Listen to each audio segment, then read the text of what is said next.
Before we get started, I have an important message. If you're on Medicare or about to be, you don't want to go it alone. And you don't want to just call the first guy who sends you a postcard. My husband did that, and he wound up with some bad advice that costs us a penalty each month that will never go away. So, what can you do? Contact one of our member experts by going to certifiedmedicareagents.com and searching your state for an agent. You'll be able to look through our member agents and read about them. Then you can reach out to the agent or broker you select directly through the site. Now, one thing you should know is other sites who do this sell your information to 15 or more agents so you can get hundreds of unwanted phone calls. Not so with certifiedmedicareagents.com. You'll only be contacted by one agent, and if there is a problem, I may personally reach out to you. But generally, you will only hear from the one agent you select. So head on over there right now before you forget and find a qualified and certified agent that can help you today. Now, let's start our program.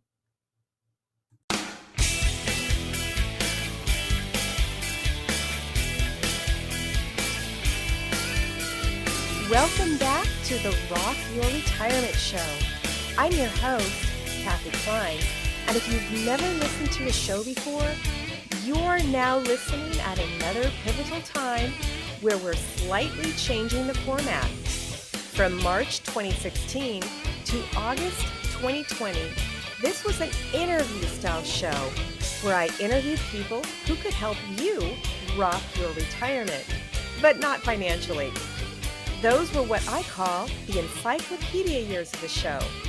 If you were interested in a particular topic, such as finding mom a retirement home, dealing with grief, or even how sex changes after retirement, you can probably find your topic in our back catalog. Then, in August of 2020, we started following the life of a pre-retiree, Barbara Mock. She's retired now, and we're planning on giving you updates on her life and what she's going through as long as she'll let us. And now, the update with Barbara. For the listener, I have completely put out of my mind how to do this recording thing. I kicked Barbara out of the room 3 times so far. So Barbara, tell me what's going on in your life. Well, hello, Kathy. It's so good to see you. There is so much, I really don't even know where to start. If I was going to title this segment, it would be either a whole new chapter or jumping into the deep end without a life raft. Uh-oh.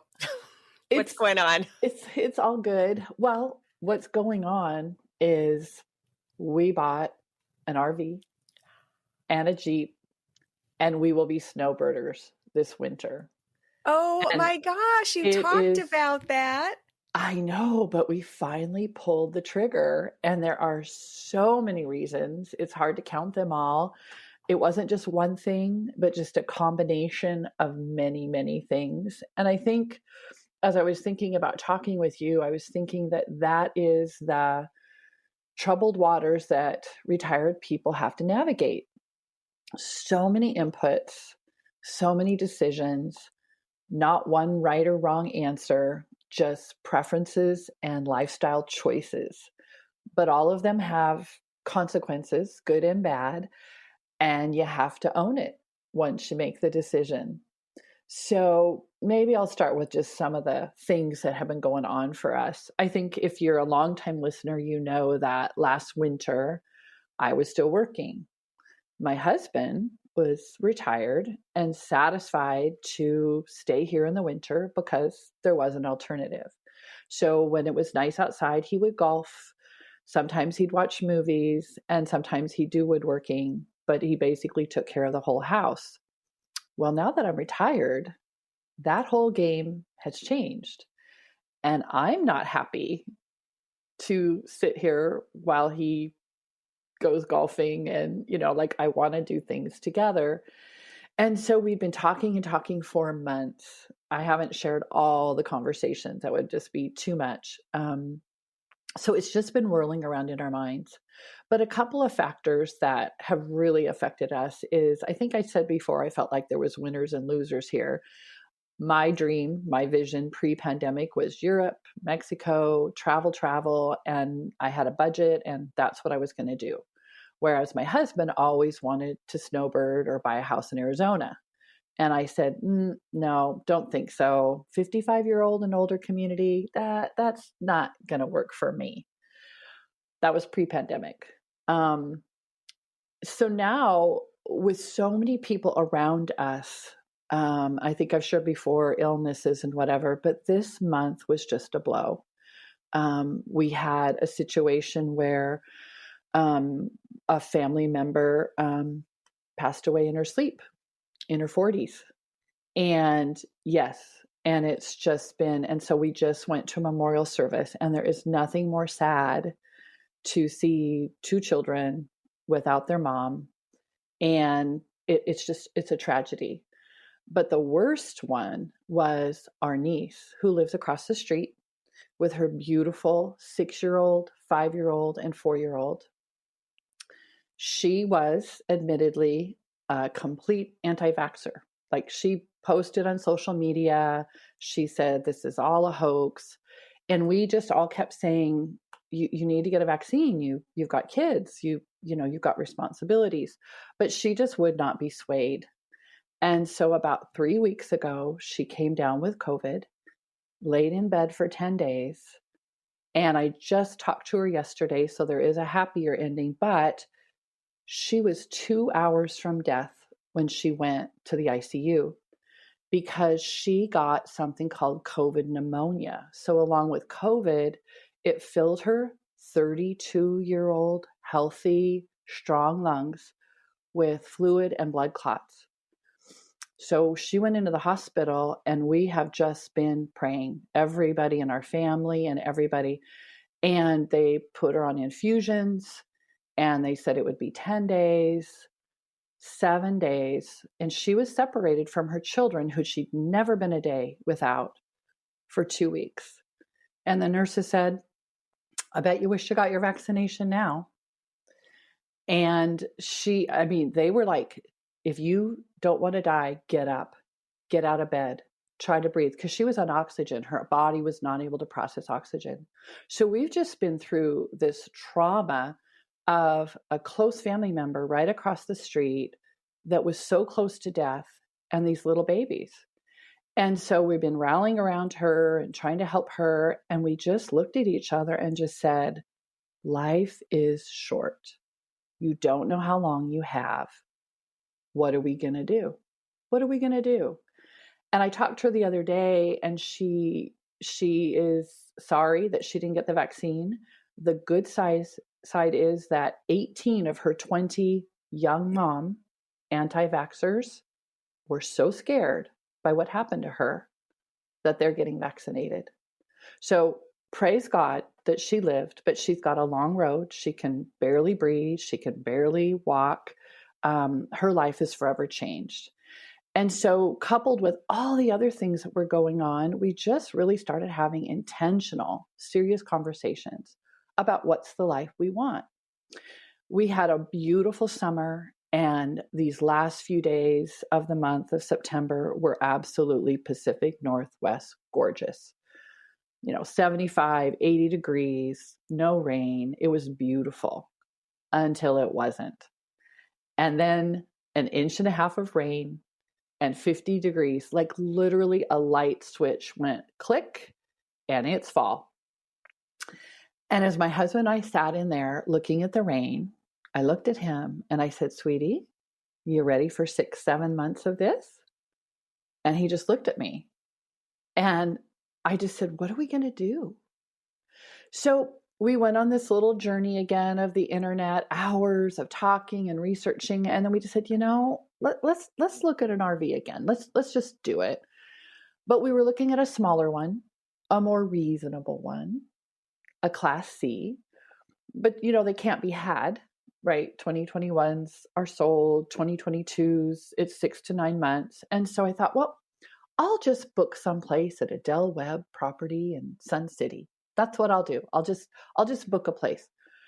And that's when my journey began and ended, because apparently Americans and Canadians are all coming back to Arizona. And I talked to a wonderful man who said, yes, I have 40 properties that you can rent. But the price was OMG. And he said, those 40 are all booked. I might get 3 more. I'll put your name on a list, but there'll be 950 people on that list. And if I call you, you'll have 5 minutes to decide whether you want to book or not. And I went, thank you so much. This has been illuminating. And then I even called realtors to see, could we buy something? And it's the same thing. It's all of us want to retire together. So we called a place in Texas that has this concierge service. You can order your motorhome, fly to Houston, go get your motorhome, go to Walmart, outfit it, and you're in the South. Except guess what? They don't have any either.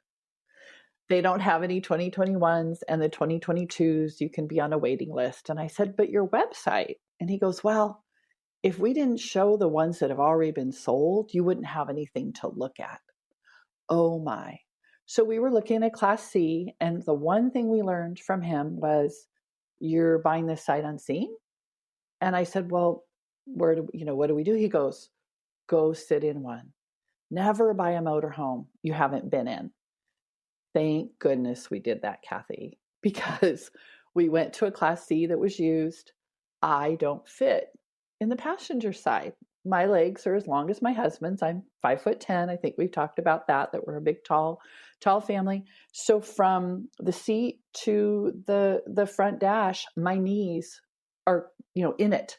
And I thought, I can't sit for 1,000 miles like this. Well, it was worse for my husband. He couldn't get his knees and legs in to drive. That man saved us so much money. Now, was it him you were buying the RV from? No, we just went to a local place here to try it on for size. We were ready to order from Texas and wait. From him and wait. But he said, oh, no, I can't. No, you've got to get behind a wheel. You've got to drive it, because I don't know if you guys will fit. We're like, oh, of course we'll fit. No, we don't fit. We've got to give him some kind of shout out in the show notes or somewhere so that people know that he's a good guy. He is a good guy. So after that, we looked at each other and we went, we need to go up the next bigger size, which is a Class A bus. That's the next thing up, unless you're in your truck and trailer. And we'd already kind of eliminated that. So we went and sat in a used one and we went, oh my gosh, there's a foot in front of Barb's knees. My husband has a reclining seat, but the price is so much more. Now, do you need a different driver's license to drive one of those? No, I've even driven it. I drove it at the test drive. So anyway, so we came back home. It was a rainy day. We were kind of discouraged. We're in that decision-making mode. And I don't know what happened. I went back out in the kitchen and my husband sat here and he goes, they have the one we want. Because by then we were looking, we're like, okay, this is the model we want. This is the style. An hour north of us. And I said, what? There's no 2021s. He goes, I don't know. It just came in. And the sticker price was OMG. Like, oh, goodness gracious. Are you sure? And then we thought, like you buy a house there in some states, right? In many states. And so we had researched, we had looked, and he says, well, at least we could go look at one and like actually be in it. I said, but yeah, then we'd have to wait and all that stuff. So anyway, we drove up, and this is one of those marital moments when you've been married to someone for 41 years, because when we walked up and we saw it, she is beautiful. But the price that was on the internet and the price that was on her was $50,000 less. That's wait. She was selling for $50,000 less or than more? Less than what we saw on the internet. Oh, that's good. That was really good. We were in shock, and I looked at him and he looked at me. So we looked through the whole thing, and that salesman, he didn't have to earn any money because we had so researched. We knew exactly what we wanted. We literally walked from the showroom into our motorhome and just looking around. My husband gave me the side eye, and I looked at him and he goes, "You want to?" And it was like the decision was made. We never make decisions like that. But what it tells me is we'd been talking about this for a year. And so we bought it on the spot. And that's when the dominoes started falling because it's another home. It's a whole nother home. So you have to buy all the things to furnish it. Well, not only that, but it's big. So it's not as easy to move around, when you want to go. So we kind of want to get a place to land, and then we want to have a vehicle. Well, guess what? My Explorer doesn't tow. It's not a towing vehicle. My husband's truck is, but as soon as he found out they'd have to take the front of his truck apart and redo it all to make it towable, he went, "Oh, no. So you're going to get a mini, like a smart car or a mini car or something." Kathy, my whole world has been rocked because we went over and traded straight across the car I had just bought in May for the cutest Jeep, Sahara Gobi, and it is gorgeous. Now, my husband says it's the noisiest, most uncomfortable vehicle that he's ever been in, but we love it.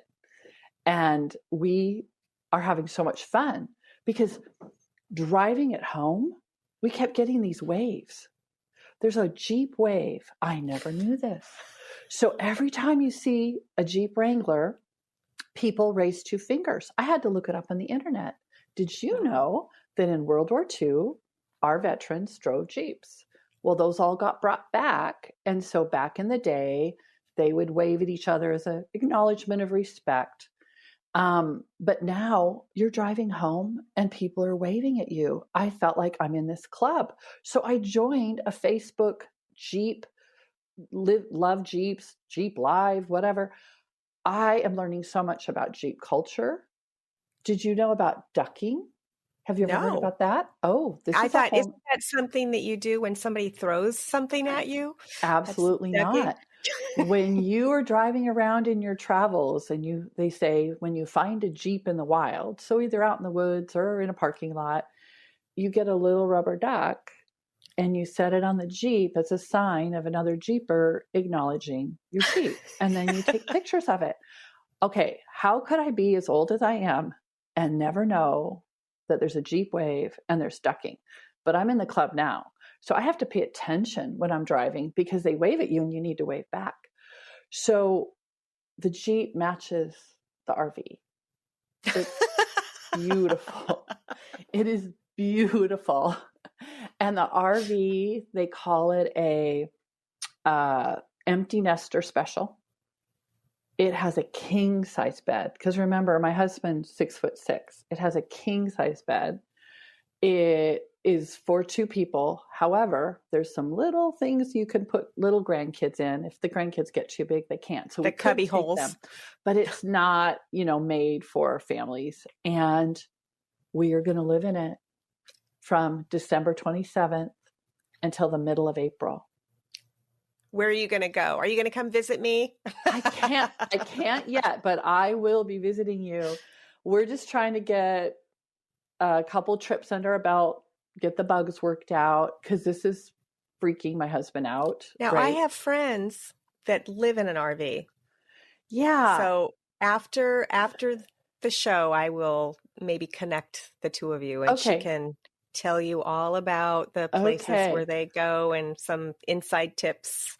Well, RV. And we actually had a couple of shows on living in an RV. You could probably go back and listen to. I'm going to have to go back and listen because this is a whole new world for us. But you're right.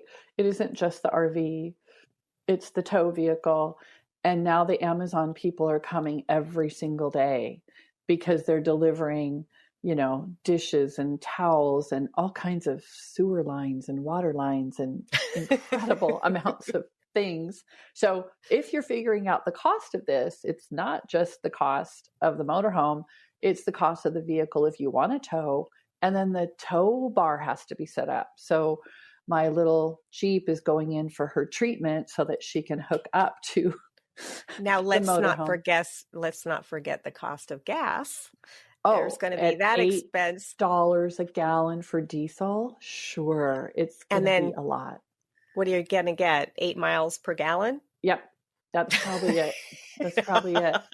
But then the other eye opener is we didn't want to book anything to stay until we had the motorhome in our hands.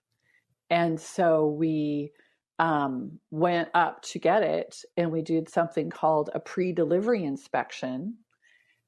And we had watched videos. I've learned from you, be informed. And we went through 3.5 hours and we got in our car and went home. It wasn't ready. And they were shocked that we did that. And I said, good for you. I am not giving you this kind of money when she failed her inspection. And most of it was minor stuff, but some of it was concerning stuff. Oh boy, were they motivated to get it all fixed up. And so we came back 4 days later and we just got her home just a few days ago. I hope you're enjoying today's episode of the Rock Your Retirement Show. The theme of the show is to talk about the 6 pillars of retirement lifestyle. You can track how you're doing in those 6 pillars in the journal, which you can find at rockyourretirement.com/journal. One of the pillars is health. Of course, if you don't have your health, nothing else matters. So before we get back to the conversation with Barbara and me, let's take a health break. And now we've got John Perlman, the co-founder of Mission Lean, the leading fitness app for anti-aging fitness, for our health segment once again. Thanks so much for coming, John. What do you have for us? Thanks for having me, Kathy. Today, I'd like to talk a little bit about dynamic stretching and static stretching and why they're different and why you should implement both and how to do it in your workout routine. That sounds good, because they sound very similar. They both have stretching in the name. So right. Tell us the difference and how we can do it. Should we do both in the same workout? Yes, you should do both, but I'm going to tell you how to do it now. Awesome. And to be honest with you, most people don't really know about the difference between, I think that a lot of, in athletic training, they talk a lot about, let's just put it this way. A lot of athletes know about dynamic stretching and static stretching, but a lot of people don't know about it. And so that's why I want to talk about it now. And the difference between dynamic stretching and static stretching is that dynamic stretching should be done before your workout. And the goal of that is really to prime your muscles and joints so you can perform to the maximum in your workout. And dynamic stretching is very active in nature because you're constantly moving during these stretching moves. And you never hold any given stretch for more than 3 to 4 seconds. And again, the primary goal is really to get your body loose, limber, and primed for performance in your workout, and mainly to decrease your risk of injury. Ideally with dynamic stretching, so number one, it's done before your workout, and static stretching, which we'll touch on in a minute, is done after your workout. And dynamic stretching is really, it's an active motion of various movements of the body, and you want to have, ideally, it should be done, let's say, for 10 minutes before every workout, and the stretches are active, and you should have a routine where you are able to activate all of the muscles in your body. So, for example, your upper body. Two great exercise moves that we have on the Mission Lean app on our anti-aging fitness program are arm crosses and arm swings. So, so basically, you're For the audience, I'm holding out my arms for the podcast. Yes. So basically, first of all, on the Mission Lean app, the anti-aging program, like all of our workouts don't require any equipment and can be done from home. And it's all body weight exercises. And, while the reason I'm mentioning that is because dynamic stretching, it's all body weight exercises and no equipment. And you basically can do it on a mat, and you don't even need any space. Like, you could just do it in a small room even. And so, for example, to warm up your arms with dynamic stretching, arm crosses and arm circles. You basically, arm crosses, you kind of move your arms actively across your chest and then opening them up, and then again across your chest. And the movement should be continuing, kind of swinging your arms back and across your chest and then back. And then that activates all of the arm muscles, the shoulders, the chest muscles, and the rhomboids, the scapula. So it's an incredible exercise. It seems like a very simple exercise. Well, you're kind of giving yourself a hug just really fast. That's kind of what it feels like, right? Right. And ideally you get that kind of momentum on the arm swing, so you kind of just let your arms flow free, and you're getting that really dynamic mobility, which is incredible to get the upper body primed. And the same thing with arm circles. You just make arm almost like you're doing the butterfly stroke in the pool. Oh, and you're bringing your arms up and over your head, and then down by your sides, and then up and over your head again. So again, it's an entire, it warms up all of your shoulders, chest, arms, biceps, even wrists and elbows. So those two dynamic moves, if you can do before a workout, will basically get your whole upper body ready to go, and you don't even have to move anywhere. You can just do it standing inside of a room. That sounds awesome. I'm going to try that. Thank you. We should record me doing that and put it on the website for everybody's hilarity and enjoyment. Yeah, that would be good. What do you think? Okay, well, we'll see if we can get that done. And then just before the segment ends, I just want to bring it back, kind of revert back to the beginning, and then mention static stretching. And we touch on this in other episodes, but basically the difference between dynamic stretching and static stretching is that dynamic is very much movement based and done before workout, and then static stretching is done after workout. And these are the traditional stretches that you see, promoted to you on, let's say, YouTube or a Facebook ad. And these stretches are done for 20 to 30 seconds. You hold each muscle group, and that should be done after your workout when you're very warm and ready to absorb those stretches. And the goal of the static stretching is really to increase range of motion and improve flexibility for the long run, whereas the dynamic stretching is meant to get your muscles and tendons ready to go for performance in the workout. I have a question for you. When I'm doing these stretches, do I get to count them as part of my workout for calorie burning, or do I not count those? So let's say I did a 30-minute, I know I don't do long workouts, but let's say I did a 30-minute workout. If I did 10 minutes before and 10 minutes after, do I get to count any of that in my calorie burning, or should I just count the 30 minutes? Well, definitely dynamic stretching is incredibly active in nature. So you're going to be burning calories. That 100% yes for dynamic stretching. But the reality is that even static stretching, like, think about it. When you unless, someone's coming in to stretch you, if you're like a professional athlete and you have your trainer coming to like stretch you for 30 minutes after your tennis match or golf run, that's, someone else is doing it for you. But the reality is that when you stretch your own body, that requires a lot of energy to do that. When you're pulling, for example, to stretch your quadricep, or you're pulling your arm across your body to stretch your tricep, you're definitely burning a lot of calories during that. That's so really the answer is both should be considered part of your calorie burn, in my opinion. Oh, that makes it a lot easier, because when I burn more calories, I get to eat more. So thank you, John. I appreciate it. Yeah, well, you'll be able to eat more, and you'll be more flexible too. So it's a win-win. Absolutely. Well, thanks so much for coming on the show again. These health tips are always really great. And for the listener, don't forget to tune in next week for more health tips from Mission Lean. And don't forget to download the app as well to get more fitness and health tips. Thanks, John. Thanks for having me, Kathy. And now, back to the conversation with Barbara and me. What I learned, though, is that we're late in the season for booking. And again, the Canadians are coming back, the Americans are coming back. And we just thought we could just pick a route and go for a week here and a week there. Oh, no. So December 27th, we will have driven down to spend time with our daughter in Oregon. And then we get on the road and we're going to go to Crescent City and see the redwoods. Never seen those before. End up another day later in Mendocino. And then Santa Cruz for New Year's, which I'm super excited about that. And then we're not quite sure, but we have a day, either we'll go to Death Valley or the Joshua Tree. These are places I've never seen, just read about them.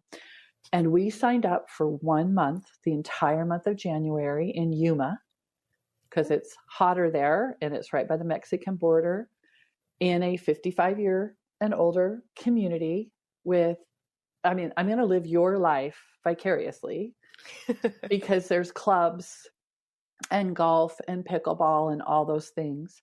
And then the next 2 months, we'll be in Tucson for 2 months. So we are going from never being away from home in our small little world to mind blown. Huge, huge change. We keep looking at each other like, are you sure? What are we going to do? Well, we're in it now. It has been stressful and exciting and tension filled and thrilling. I mean, it's got all the feels, and I don't know. I'm just kind of over the top excited. It solved a lot of things for us. One, we have a dog, 14-year-old dog, and there's no one's going to take your dog for 3 months, even if we wanted to pay what it was per night. Although paying an extraordinary amount of money per night would be cheaper than what we're doing long term. My favorite part of the RV would be the fact that it has a toilet.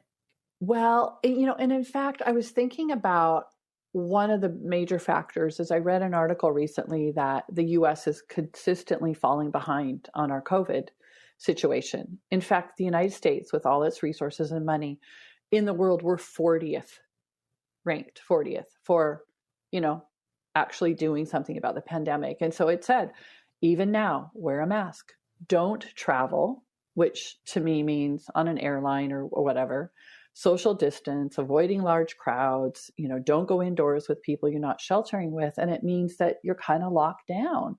In an RV, we have our own bathroom, we have our own kitchen. The restaurants aren't what they used to be, and I will support them again when they are, but we're not enjoying going out to dinner at all, just because there's nobody working. There's nobody working. The staff are hairy. The food isn't that great, and we're better cooks than that. The other factor is our son got a promotion, and he's moving 2.5 hours south of us. So now my daughter is 5 hours south of us. My son is 2.5 hours. And I said, your new house has to have a 50 amp service, because because I love going there and I love staying there. But when you're in their personal space for days, but I want to go for days. It's better just to have your own personal space in your RV, and you can come in for dinner or whenever they invite you. Or whatever. Exactly. So on top of that, the daughter that lives in Oregon, her husband every year, because there's no sales tax in Oregon, sold their boat because it's not boating season. And he just drove a Class C motorhome back from Boise yesterday. And they're already calling, Nana, where are we going to go camping? Where are we going to meet? Let's go to the Oregon coast. And so I said, we need to get the sewer line and the water line hooked up first, but they're ready to go. So here's the reversal. I'll probably see my grandkids more now with more intentional experiences. And so guess where Thanksgiving is? In the motorhome? It is. All three of us, all the kids, my nuclear family, each one of us, my son has a truck and a fifth wheel. Now they have a motorhome. We have a motorhome. No, they're already planning. I don't know where. I was supposed to host this year. I don't have to host. We're going to do a deep fried turkey out on the beach somewhere with my grandkids. Oh, that's great. That's I'm awesome. so excited. So what a pivot, what a change, what a what a whole new world is going to be. And I can't believe it. I can't believe we did it. It's sitting right outside my door. And last night I was lining the shelves with the stuff so that things don't make noise, and just envisioning this life that starts December 27th in a vengeance. But before that, we'll do a few little maiden voyages. Wow, that is amazing. And by the way, we have 7 hookups here where I live. Oh, perfect. So just an FYI, in addition to the driveway of my place. Well, I know we will be there now. We're going to do this winter thing, and then we've got the rest of the country to see. And I think, to go back to the beginning, life is short, and you can wonder when that perfect time to buy is. You can wonder when that perfect time to go is, to the point where you never get the chance. And so that was one area we were united on, that we're still young enough to do this physically. We are young enough to go hiking and biking. And now we get to go on Jeep adventures in the desert. In the desert. I'm so excited. So that is amazing. Are you going to get one of those? You got to get one of those flags that you fill in. Not flags, the maps that you fill in as you see the states. Did it come with that, or did you have to buy it? There's nothing like that. And I think I would be strung up if I stuck anything to her beautiful exterior. But I think they're magnets. Yeah. Okay. No stickers. I don't think it's I don't know. I don't own an RV yet. I mean, it's something that we've definitely talked about, but not. We will be living vicariously through you in this whole RV adventure. I can't wait to hear. I know what your story, and now I'm excited to hear your RV stories and how all that is playing out, because a lot of us have thought of it, and I don't think that Les and I would wind up buying a brand new one like you did. We would probably buy one that's a few years old, but you probably know this. Some of the RV campgrounds won't allow you in if your RV is, 10 years old. I don't know what the age limit is. It's more than 10 years old, but there are places you can go, like campgrounds and state parks, but Walmart. Yes, they have certain standards apparently at some of these RV resorts, and they have a pet section. Who knew? They have a pet section for people with pets. So I'm thinking, oh, great. But then I think, oh, dog's barking. But, if you have your own dog. Just play music at night, or listen to the waves or whatever. Yeah. That is amazing, Barbara. Wow, you've had a lot of emotional ups and downs the last month. Yes. And I do think that there were emotional decisions that entered into it, but also logical ones. I talked to my husband last night. I said, so just tell me, what you're feeling about all this. And right now he's overwhelmed. What have we done? And I said, but why did you want to do it? And he said, well, in the winter, our world becomes very small, and we lived small last year. We didn't leave the house. We didn't do holidays. And I just feel like we would just sit home in the rain and watch TV if we can golf, and it's not as healthy.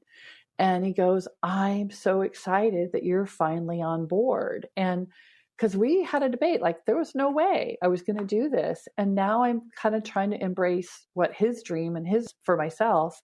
And I am excited to meet new people, to be part of a community. Sure, it'll be noisy. Sure, it'll be close, kind of like a big caravan, but it'll be different. And then next year we'll be more prepared. And I'm hoping to learn from RVers, how do you book in advance? Because doing something in October for January, it's like, take what you can get. And we're there for 3 months. Whereas I think if we planned a little better, we could do a trip to see you, right? Where we book and book and book. But right now there is a shortage of places to park because so many of us, all of us are retiring at the same time. That's also just because of COVID period. Yeah. But there are, when I said Walmart, I said that tongue in cheek, but I'm pretty sure Walmarts do let you stay for a couple of days in their parking lots. So, and then there are other places where you can stay 3 days. I forget the name of the organization, but when Les and I were thinking about buying, an RV, my stepmother told me about, oh gosh, I'll if I think of the name of it, I'll put it in the show notes. But basically, you stay in these really weird places. You have to have a fully contained RV. You have to have a bathroom and a shower, but like vineyards, these places open up their place to RVers and they let them stay for 3 days. And I don't think you have to pay anything. You just have to buy the membership. And so that would be amazing to stay, like in a wine vineyard for 3 days or a farm or right, a that's ranch, part of it too. Or right. whatever.